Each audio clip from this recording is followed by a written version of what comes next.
Hey guys, how do we get from this hand drawing of a figure to this rendering of the same figure? Where we can take exact measurements and look at all the scenarios. To build this one, I used Geogebra. Let me show you how. This is not a paid endorsement. So this lower right vertex of the rectangle is at the midpoint of the base of the square. This lower left vertex of the rectangle is at an arbitrary point on this side of the square. And this upper right vertex is also on an arbitrary point on this side of the square. And the top of the rectangle has a length of 4. We're going to create something that satisfies these constraints.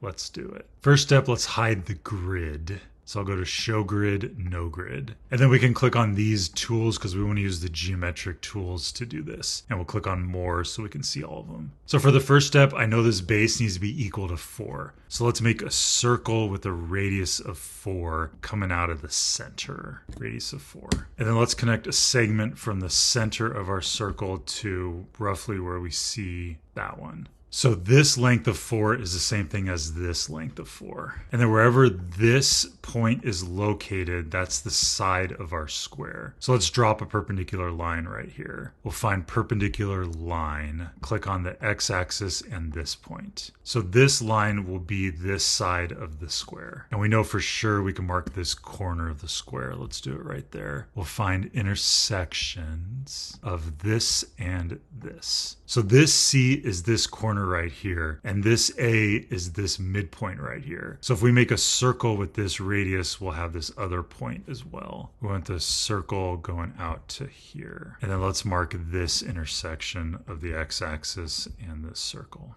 Now this E is this corner right here. Now we have the whole base of the square. So let's make the square. We can go regular polygon, which means all the sides will have the same length. All the angles will be the same. Now we want to have 4 vertices.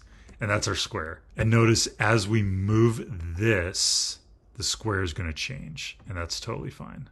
Now this is the base of our rectangle, so let's bring out these 2 perpendicular lines. Go to perpendicular line, and we'll do 1 to here and 1 to here.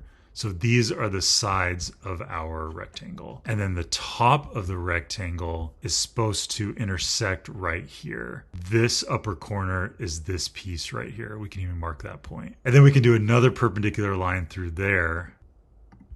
And that's the top of our rectangle. Let's mark that intersection. And now we have our other rectangle. We can even put that together. We have polygon tool. We'll hit up these 4 points. And that is it.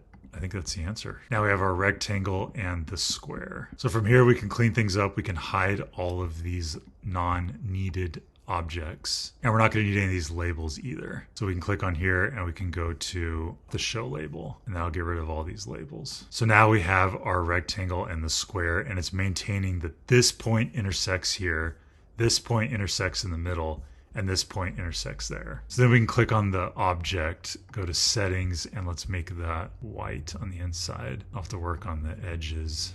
Can I make them black? Okay, so I have to do each of those individually. Okay, yeah, I just have to click on each of the sides individually, make them all black. And the same thing for the bottom. So there's the square, and then for the orange, we can do the same thing. We can make it orange, make it a little darker. Pretty close. If we want, we can make the trim pieces this darker color. Let's get rid of these axes.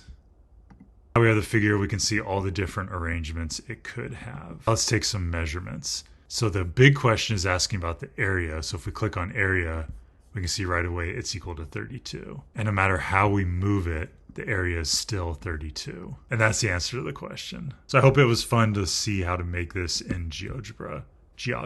How exciting.